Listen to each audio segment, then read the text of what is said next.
오늘 진짜 전략 유진투자증권 여의도 영업부의 강영현 부장과 함께하겠습니다. 어서 오세요. 안녕하세요. 네, 우리 증시 한 주 동안 많이 올라왔는데 미국에서도 다우존스 산업지수 S&P 500 지수는 주간 단위 상승률이 좋습니다.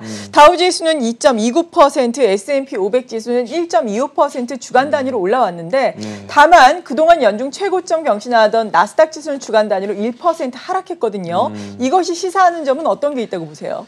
네, 뭐 기술주 조정, 그 다음에 돈 뺐으니까 뭐 또 사야죠. 펀드들은 뭐 그렇습니다. 그러니까 뭐 가치주들, 그 다음에 뭐 이익 많이 나는데 그동안 좀 소외됐던 부분들, 그러니까 조금 편한 곳으로 옮겨보자. 너무 가파른 상승 때문에 조금 마음이 부담스럽다라고 하는 것들을 반영을 했던 거 아닌가라는 생각이 듭니다. 이번 분기 실적 시즌에 돌입이 됩니다. 한미 공통으로 나오게 되는 그런 상황인데요. 이런 부분에서 그동안 이제 모멘텀으로 올렸던 주식들, 야, 언택 아니냐, 이제 4차 산업 아니냐, 끌어 당겨보자라고 하면서 신나게 달렸던 주식들이 실적 나오고 나서 한번 배팅을 해봐도 되지 않을까, 이제 먹은 거 팔고 조금 안전한 곳으로 가자라고 말씀을 드리는 거죠. 그렇게 이제 생각을 하는 겁니다. 펀드 매니저들이 그렇다라는 겁니다. 아직까지 뭐 공무시장하고 사모펀드 시장을 합쳐서 이제 100조 언더, 조금 이제 100조가 무너졌는데 예전에는 그게 140조, 150조까지 갔던 겁니다. 그거 빼서 이제 개인 투자가들이 이제 직접 주식을 하는 그런 상황으로 번지기는 했는데, 어쨌든 기관 투자가들 입장에서 봤을 때는 삼성전자 팔았다라고 한다면 그걸 가지고 뭘 살까? 이거 삼성전자 밑단에 있는 소재 부품주를 살 것인가, 아니면 현대차로 도망가서 그쪽에다 좀 사놓고 좀 마음 편하게 좀 여름을 나볼까라고 하는 생각을 하게 됩니다. 어떤 부분에서 연준 정책, 이게 만약에 이거 뭐 그냥 뭐 하품만 하는 거면 괜찮은데 이게 정말 졸린 상황이 온다라고 하는 거, 그 변수들에 대해서 이게 실적 시즌과 겹쳐서 오게 된다고 하면 전문가들이 우려하는 그런 상황이 올 수도 있는데, 그거에 대한 트리거 포인트, 연준이 정책 조금 변화시킬 수도 있다. 그동안 모기지랑 채권들, 그 다음에 여러 가지 프로그램을 통해 가지고 시장 개입을 하던 그 규모 자체를 조용히 이제 줄이는, 슬며시 줄여버리는 그런 상황이 오거나, 아니면 경제 지표가 그동안 기대감이 쭉 올라갈 거다라고 생각을 하고 있었는데 생각했던 것보다 안 좋다. 그리고 그거에 대한 증거가 실적 시즌에 떡하니 내놨는데 글로벌 기업들이라든가 또 메이저 기업들, 독점적인 경쟁력이 있는 기업들, 경제 지표하고 코릴레이션이 상당히 높은 기업들의 실적이 생각보다 안 좋다라고 하는 부분이 나오게 되면 주가는 조금 더 조정을 보인 다음에 다시 반등을 모색할 가능성이 있다라고 하는 거, 그게 중요한 어떤 키포인트가 될 것 같습니다. 네. 전망치 관련된 거에서 전망치를 하향했습니다. 그동안 너무 많이 내려놨기 때문에 항상 실적이 발표되면 내린 전망치에 비해서는 실적이 항상 그보다는 좋았습니다. 그런데 예전에 있었던 것보다는 훨씬 더 아래이기 때문에 이거에 대한 포캐스팅을 어떻게 할 거냐, 경제지표 좋아져야 된다. 경제지표 중에서도 뭐냐, 소비하고 고용시장이다. 요 두 개다.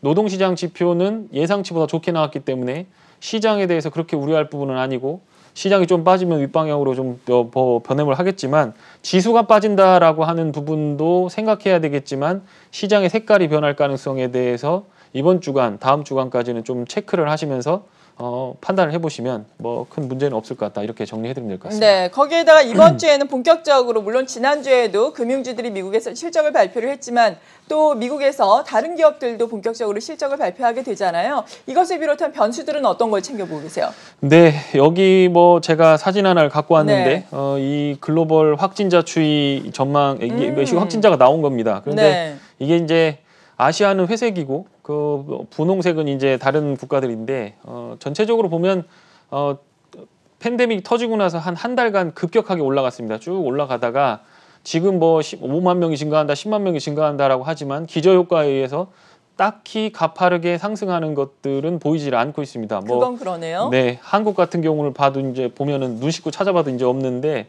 그런 부분들은 우리 이제 방역 당국이라 의료진들이 잘 막아줬기 때문에 이런 차트에 올라오지 않았다라고 하는 거. 그렇기 때문에 지금 생각보다 팬데믹이 왜 자꾸 확진자가 늘어나는데 뭐 생각보다 경제는 뭐 멀쩡하게, 또 주식시장은 멀쩡하게 가느냐라고 하는 건데, 적응했다라는 거죠. 기저가 워낙 높기 때문에 거기다 10,000명, 5만 명 더해봐야 큰 뭐 충격이 없다라는 겁니다. 지금 1,400만, 이제 1,500만이 넘어갈 건데 이렇게 된다고 했을 때 말씀을 드렸지만, 예전에도 잠깐 말씀을 드렸지만 임상실험을 해야 됩니다. 백신을 개발하기 위해서 임상실험을 해야 되고, 환자 수가 많아야 되고, 또 치료제를 개발하는 것도 마찬가지입니다. 그렇기 때문에 어떤 면에서는 증시에서는 긍정적으로 받아들인 면이 없지 않아 있다는 생각이 들고요. 지금 이제 핵심적으로 우리가 이제 제일 중요한 변수, 가장 중요한 변수는 증시가 많이 올라와 있습니다. 그 멀티플이 너무 상향이 되고 그러면서 과열권으로 진입을 했습니다. 그런데 거기서 연준이 추가적인 정책을 낼 거냐, 그리고 트럼프가 대선이 있기 때문에 이 대선 때문에 돈을 좀 풀어가지고 표를 좀 얻고 싶은데 그런데 그거에 대해서 국회가 동의를 할 거냐라고 하는 부분에 대해서 여기서는 냉정하게 좀 판단을 해봐야 되는 그런 상황인 것 같다, 이렇게 정리해드리고요. 그 뉴스 스트림을 조금 살펴보시면 뭐 큰 문제는 없을 것 같다, 이렇게 정리해드리면 될 것 같습니다. 네. 그리고 이번 주에 주식과 관련해서 우리가 또 어떤 전망들 해봐야 할지, 일단은 또 지난주에 문재인 대통령이 주식 양도세와 관련해서 한마디를 했어요. 개인 투자자 의욕을 꺾어서는 안 된다, 이렇게 얘기를 했는데 우리가 여기서는 또 어떤 것을 또 시사점을 얻을 수 있을까요? 네, 그거 참 정말 원했던 어떤 그런 발언인데요. 네. 언급이신데, 그런 대통령이 잘 언급을 해주셔서 그나마 좀 괜찮은 것 같고, 부동산이 이제 사다리가 걷어차졌다는 얘기를 많이 합니다. 그러면서 더 이상 이제 젊은 층들이 이제 그 뭐랄까 재테크를 통해 갖고 돈을 벌기 어렵다라는 거고, 그렇다고 월급이 기하급수적으로 올라가는 것도 아니기 때문에 그런 면에서 이제 주식시장으로 뛰어들어서 주식을 막 하고 있는데. 주식에 관련된 세금 이제 두 가지가 있는데, 하나는 이제 거래를 할 때마다 0.3%, 지금은 좀 내려서 0.2% 정도 조금 넘어서는 수준이고, 하나는 양도세를 내는데 10억 이상 주식 거래를 하는 대주주에 대해서 이익 본 거에 대해서 차익에 대해서 세금을 징수했습니다. 근데 그거를 기준을 3억으로 내리는 거죠. 그래서 네. 웬만한 주식 투자자, 개인 투자가들 뭐 1억 들고 좋은 종목 잡아서 한 3, 4억 넘어가 버리게 되면 어떤 부분에서 세금을 많이 내야 되는 그런 상황이 오는 겁니다. 둘 중에 하나는 폐지를 해야 되는데, 그렇죠. 그러면 두 개를 다 갖고 가면서 이제 정부가 세금을 징수하겠다라고 하니까 그거에 대한 조세 저항이 좀 있는 거고, 이중과세인 거죠. 네, 이중과세다라고 하는 부분이고, 그래서 이제 그거에 대해서 대통령께서 언급을 하신 거 아닌가라는 생각이 듭니다. 어쨌든 그런 분위기는 상당히 좋다고 생각하고, 대통령의 말을 의회 쪽에서 뒷받침할 수 있기 때문에 그런 관련된 법적인 부분에서의 어떤 흐름들 한번 생각해 보시면 전체적인 분위기는, 나라 상황은 나쁘지 않을 가능성도 있다라고 하는 거고, 특히 이거는 어떤 거에 좋냐면 중소형주에 좋습니다. 뭐 대형주 갖고 있는 부분들 뭐 그 기준을 가지고 있는다라고 하는 것보다 실제적으로 개인 투자가들은 중소형주에 투자를 많이 합니다. 그리고 주가 변동성이 크기 때문에 위든 아래든 이렇게 되는 부분이 있기 때문에 금방 3, 4억 기준을 넘어가는 그런 상황이 됩니다. 그렇기 때문에 중소형주 쪽에서 예전에는 시즌럴리티가 있었죠. 그러니까 12월 만기 되기 전에 대주주 조건 되면 안 되니까 주식 조금만 들고 있어도 이익 난다 그러면 그냥 11월 달 되면 그냥 다 던져버리고, 그렇죠. 미리 주가가 이렇게 연말마다 이렇게 폭락하는 그런 장세가 있었는데, 이제 그런 장세가 없어질 가능성이 있다라고 하는 거고요. 언택트 관련된 주식들 조정이 좀 보였고, 우리나라에서 그 화학, 철강, 건설 같은 소외주들이 좀 반등을 했습니다. 지속적으로 이런 부분에서 오는 부분들은 그쪽 관련된 주식을 만지는 펀드들이 자금 유출이 그나마 좀 덜해서 그렇거든요. 그래서 그쪽에서는 유입되는 자금으로 계속 쓰는 겁니다. 그래서 가치 투자 펀드라든가 대형 펀드들 중에서 모멘텀을 붙여서 하는 주식들 말고 요런 주식들을 하는 그런 펀드들이 좀 샀다라고 하는 거, 그게 좀 관심 있게 보셔야 될 일인 것 같고요. 이게 이번 주 끝나고 이제 그 다음부터는 이제 다시 원래대로 돌아갈 거냐 안 돌아갈 거냐, 요거에 대해서 좀 보셔야 됩니다. 그리고 실적 시즌이 됐기 때문에 변동성 확대에 대해서는 그거는 뻔한 얘기입니다. 실적이 좋을 줄 알고 미리 쭉 당겨놨다가 실적 발표 딱 나면 거기서 딱 던지고 주가가 확 미끄러지는 경우도 있고요. 네. 실적이 예상치보다 뭐 안 좋게 나타나는데 악재 전부 해소야라고 하면서 주식을 좀 끌어올리는 그런 방향도 있기 때문에, 여기서는 굉장히 매매하기가 좀 복잡하고 번거롭기 때문에 어느 정도 현금을 챙겨두시고 대응하실 수 있도록 만들어 놓는 것이 필요할 것 같다, 이렇게 정리해드리면 될 것 같습니다. 네, 그렇군요. 앞서 말씀해 주신 금융세제 개편과 관련해서는 우리 기업들의 또 개인 투자자에게 도움이 되는 방향으로, 현실적인 방향으로 좀 개편안이 나왔으면 하는 바람입니다. 그리고 이어서 요즘 종목 장세 그래도 계속해서 펼쳐지고 있으니까 유망 종목 제시를 해드려야 할 텐데, 기존에 이 코너에서 많은 종목들을 언급을 해드리고 있는데 특히나 오이솔루션 같은 경우에는 지금 수익률이 상당히 잘 나가고 있어요. 5G 관련주 내에서도 차별화된 된 종목 장세가 그 안에서도 펼쳐지고 있는 가운데 오이솔루션 지난주 뭐 수익률이 21% 넘어섰고 그리고 6월 말에 DKT 소개를 해주셨더라고요. DKT 최근에 퀄컴 이슈 있어가지고 수익률 소개해 주신 이후에 100%가 넘어섰거든요. 네. 어떤 종목들 눈여겨봐야 할지 이 두 종목 같은 경우에는 계속해서 보유하신 분들은 홀딩의 전략인가요? 네, 뭐 말씀해주신 DKT 같은 부분들은 급등을 뭐 상한가 들어가고 급등을 했는데 뭐 퀄컴 관련된 이슈들이 나오면서 좀 들어갔습니다. 그런데 어떻게 하다 보면 이게 좋은 주식들 쥐고 있으면 가끔 이런 부분들이 나오거든요. 네. 그래서 DKT는 일단 수익률이 많이 나왔기 때문에 조금 변동을 해주시는 것도 좀 제외를 시켜보시는 것도 나쁘진 않을 것 같고요. 네. 그거의 모회사죠. 그러니까 DKT를 자회사로 갖고 있는 모회사인 BH 같은 것들 한번 좀 잘 보시면 될 것 같습니다. 조금 이따 설명을 드리겠지만 요 부분들은 지금 2년, 3년째 계속해서 종목들을 매매를 해오고 있는 종목들입니다. 그 중에서 네.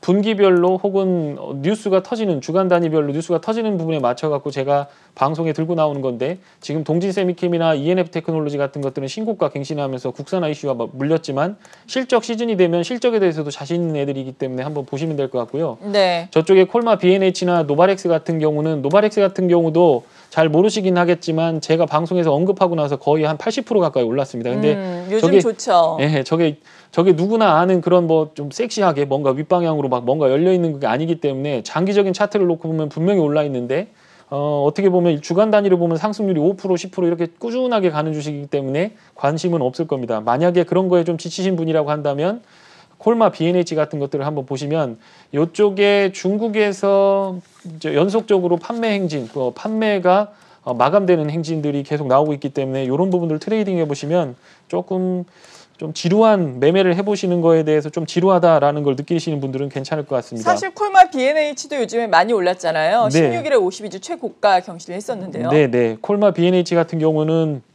어쨌든 간에 네. 밸류로 따질 수는 없지만 윗방향에 윗뚜껑이 열려있는 그런 주식이기 때문에 한번 잘 보시면 괜찮을 것 같고요. 네. 하반기에 제가 개인적으로 노려보고 있는 것 중에 핵심은 5G하고 올레드입니다. 이게 왜 그러냐면 조금 이따 설명을 한번 차트를 지금 한번 볼까요? 천천히 살펴보도록 하죠. 네네. 이런 부분들이 보면 전체적으로 상반기에 투자가 관련된 2020년 초에 들어오면서 투자를 하겠다라고 네. 했던 것들 중에서 고퍼주였죠. 이렇게 보시면 지금 이제 2019년 평균 퍼가 이렇게 됩니다. 반도체 장비, 그 다음에 5G, 멀티플이 제가 보고 있는 종목들입니다. 업종 전체가 아니고 제가 네. 보고 있는 종목들에 대해서 계산을 해봤을 때 2019년에 43배, 그 다음에 반도체 장비 같은 경우 27배, 비메모리 같은 경우 17배였습니다. 그런데 2020년에서 들어왔을 때 앞으로 이익이 많이 나면서 앞으로 이렇게 내려갈 거다라고 하면서 연초에 가지고 있었던 부분이 이렇게 내려가는 겁니다. 그래서 19년도에 고퍼인데 20년도에는 저퍼가 되는, 그러니까 네. 가격이 20년도 되면 싸지는 주식들을 집중적으로 매입을 하고 그거에 대해서 포트폴리오를 유지했을 때 결과가 아까 말씀드린 대로 뭐 콜마 BNH부터 시작했고 노바렉스 건기식부터 시작해서 폐기물들이 그런 식으로 나왔다라는 겁니다.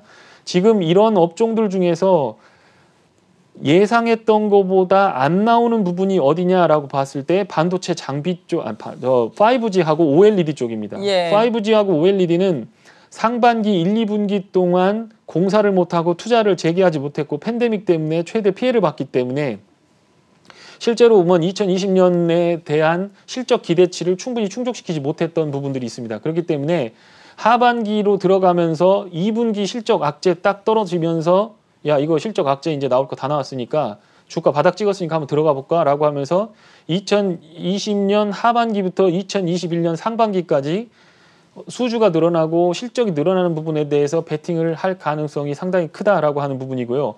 그렇기 때문에 이번 분기에 발표되고 다음 분기까지 발표가 되면 제가 그때 또 한번 정리를 해서 2021년까지 갖고 오겠습니다. 그런데 어쨌든 간에 주가 상승률하고 2020년 이 기대 예상 이익 증가율하고 실제로 주가가 상승한 것들을 보시면 똑같을 겁니다.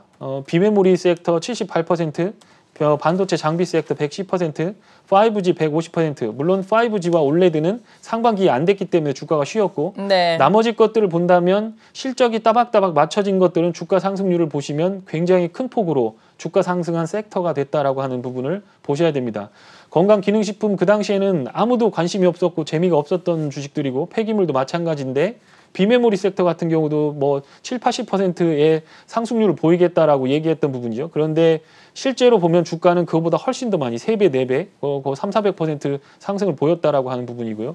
그렇기 때문에 좋은 종목과 좋은 섹터는 변하지 않는다라는 겁니다. 실제로 굉장히 지루하고 엑셀 시트 앞에서 이게 사실은 중노동에 가까운데 이런 부분들을 세팅해놓고 업종과 섹터를 바꾸지 않고 계속해서 지속적으로 관심을 보이면서 분기별로 혹은 뉴스에 따라서 이 뉴스가 영향을 미쳤는데 주가가 빠졌는데 혹은 올랐는데 네. 이 부분에 대해서 적정한 가치를 반영했느냐라고 어떤 부분에서 좀 타겟팅을 해본다라고 한다면 계산을 해본다 한다면 답이 나오는 그런 상황이다 이렇게 좀 보시면 될 것 같습니다. 지금 이제 하반기로 들어가면서 정말 많이 기대하고 있는 것 중에 뭐 하나가 뭐냐면 전기차 쪽에서 21년에 한국 완성차 업체인 현기차가 단단히 벼르고 있습니다. 25년까지 한 4, 5년 만에 전기차 제대로 한번 팔아보겠다. 네. 글로벌 점유율 10% 내겠다라고 하는 건데 배터리 회사들이 받쳐주니까 뒤에서 뒷배경이 되니까 그거 그렇죠. 잘 손잡아가지고 한번 해보겠다라는데 그 10%라고 하는 수치가 지금으로 말하면 도요타가 글로벌 완성차 업체로서 전체 시장에 자동차를 팔아먹는 비중이 10%입니다. 그러니까 결국에는 글로벌 1등 하겠다라는 거거든요. 그렇게 되면 여기서 배터리 가격이 쭉 빠지면서 현대차가 땡겨주는 것들을 생각한다면 배터리 소재라든가 관련된 기술, 주행거리는 상당히 늘리고 그 다음에 가격은 다운시키고 하는 거에 킬링 포인트의 기술들이 있습니다. 그 기술을 제공하는 업체들은 주가가 드라스틱하게 상승할 가능성이 있기 때문에 한번 보시면 될 것 같고요. 삼성하고 하이닉스가 이제 에코를 내고 있습니다. 네. 삼성이 먼저 글로벌 업체들이 게임 이론에 의해서 얘기를 합니다. 1등 업체들이 딱 보고 있다가 나 500억 투자할게 라고 한다면 2등, 3등 업체는 자가 500억 투자하면 나는 300억, 200억 이렇게 나눠갖고 1차, 2차, 3차로 연쇄적인 투자 반응을 일으키는 것이 이 어떤 반도체 세계의 어떤 질서라고 보시면 되겠고요. 그렇기 때문에 삼성전자 투자 계획은 반도체 전체 시장의 예상 규모, 투자 규모를 짐작할 수 있기 때문에 삼성 반도체가 계속 뭔가 뉴스를 내고 있습니다. 비메모리는 어떻게 할게? 메모리 증선 어떻게 하고 낸드 증선 어떻게 갖고 이미지 센서는 어떻게 갖고 한다라고 하면서 기술적인 포인트를 제시하고 있다라고 하는 부분이고 그래서 그 부분을 한번 좀 잘 살펴보시면 문제가 없을 것 같다는 생각이 듭니다. 네.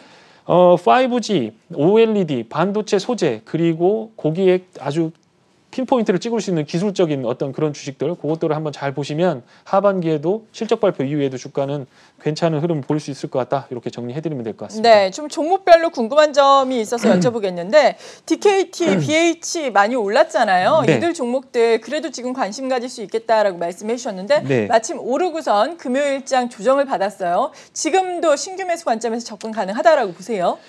그 목표가 대비 제가 생각하고 네. 있는 목표가 대비는 아직 멀었습니다. 아, 그래요? 예, 예. BH 같은 거는 시작했다라고 보고 상한가 들어갔다 좀 빠졌는데 네. 뭐 그거를 여기서 끝날 거야라고 말하기는 굉장히 좀 아쉬운 면이 없잖아 있고요. 이쪽은 애플 쪽입니다. 시장을 볼 때 그렇습니다. 삼성전자가 폰 아무리 잘 만들어도요. 그걸 마케팅 하려면요. 애플의 힘이 필요합니다. 애플이 끌고 나가는 거거든요. 폰은 실제로 써보면은 삼성전자 폰이 저는 더 좋더라고요. 뭐 한국 사람이라 그런지 모르겠지만 그런데 글로벌리하게 예를 들어서 삼성이 폴더블 폰이라든가 플립을 만들었는데 이게 대유행이 되고 전체적으로 전 세계 시장에 뿌려지려고 하면 애플이 나서서 나도 폴더블 할게, 나도 요거 할게라고 5G 폰 할게라고 애플이 열어줘야 된다는 거죠. 대형 TV도 똑같습니다. 삼성전자가 대면적 65인치, 75인치 TV 마케팅 걸면서 확 들어가면 뭐가 더 좋아지느냐면 LG전자가 만든 대형 TV가 덩달아서 같이 잘 팔립니다. 네. 애플이라고 하는 거가 지금 5G 폰에다가 9월 이후로 들어가면서 폴더블 애플이 언제 낼까를 보고 있는 겁니다. 만약에 애플이 폴더블을 출시하겠다라고 한다고 하면 반드시 선행되어야 되는 부분들이 뭐냐면 삼성전자한테 OLED 패널 좀 만들어줘 라고 하면 삼성전자는 아니고 엄밀히 말하면 삼성 디스플레이인데 네. 니들 우리한테 패널 좀 한 1억 대 정도만 잘해서 만들어줘 라고 얘기를 할 가능성이 상당히 높습니다. 그렇기 때문에 애플이 폴더블을 만든다 혹은 5G 폰의 종류를 여러 가지로 다양하게 갖고 간다라고 하면서 시장을 열어주게 될 경우에는 5G와 OLED 쪽에 있는 부품주들을 좀 보시면 될 것 같고 그것과 연관이 되어 있는 DKT라든가 BH라든가 하는 부분들은 모멘텀을 한 번 더 받고 여기서 계단식으로 한 번 더 상승할 가능성은 있다. 이렇게 좀 보여지고요. 네. 다만 급등했기 때문에 따라 사시는 거 말고 장 조정 주고 그러면 그거 아니어도 먹을 거 많이 있습니다. 그러니까 급하게 들어가서 그거 가지고 와서 괜히 물리고 방송 보고 그거 추천 보고 들어가고 그러지 마시고 충분히 보시면 차트가 밑에 누워 있는 것들이 있습니다. 싸고 좋은 주식들이 많기 때문에 앞을 내다보고 미리미리 베팅해서 충분히 어떤 충격들을 흡수할 수 있도록 가지고 오랫동안 버티시면 주식은 충분히 수익을 보실 수 있다. 이렇게 좀 정리해드리면 될 것 같습니다. 네, 그렇다면 구체적으로 이번 주에 지금 관심 섹터 종목 나가고 있는데 이러한 부분에 대해서도 설명을 해주시죠. 몇 가지 종목 안 되네요. 4개의 종목인데요. 네, 뭐 그동안 말씀을 드렸고 그동안 있었던 종목들 아까 언급되었던 종목들과 섹터 그 중심적으로 보셨으면 좋겠고요. 네. 콜마 B&H 같은 경우는 이벤트가 계속 나올 것 같아서 단기적으로 트레이딩 붙을 때 차트도 예쁘기 때문에 개인 투자가들이나 기관 투자가들도 이런 거 좋아하시는 분들은 많이 붙습니다. 그러니까 한번 보시면 될 것 같고요. ENF 테크놀로지 같은 경우에는 이게 실적이 생각보다 좋게 계속 나오고 있어요.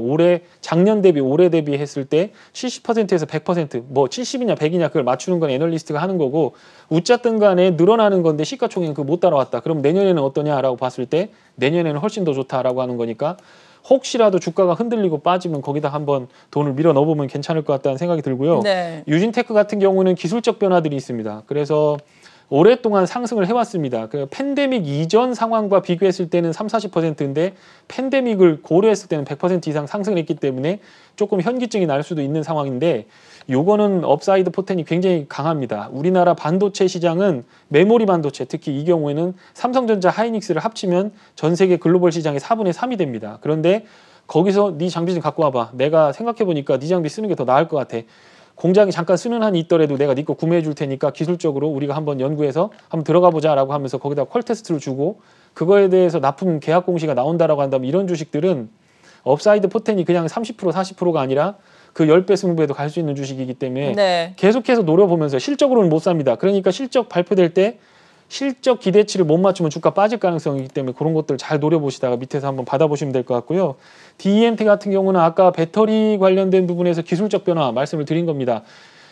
배터리 용량, 니켈을 계속 늘리다 보면 80, 90 늘리다 보면 이거 잘못하면 터집니다. 주행거리를 늘리고 에너지 용량을 늘리려고 한다면 니켈을 계속 늘려줘야 되는데 그러다 보면 폭발 가능성이 높고 그거를 폭발하지 않도록 기술적으로 카바를 쳐야 되는데 그것과 관련된 기업들이 이런 것들, 피롭틱스 같은 것들 그 다음에 대주전자재료나 뭐 나노신소재 같은 것들이기 때문에 그 중에서 나노신소재나 대주전자재료는 많이 올랐기 때문에 그런 부분들 말고 여기 좀 실적 줄 때 생각보다 좀 빠진다라고 한다면 DENT 같은 거를 좀 잘 잡아보시면 큰 문제 없이 투자에 임하실 수 있을 것 같다. 이렇게 정리해드리면 될 것 같습니다. 네, 지금까지 유진투자증권 여의도 영업부의 강영현 부장과 함께했습니다. 고맙습니다. 고맙습니다.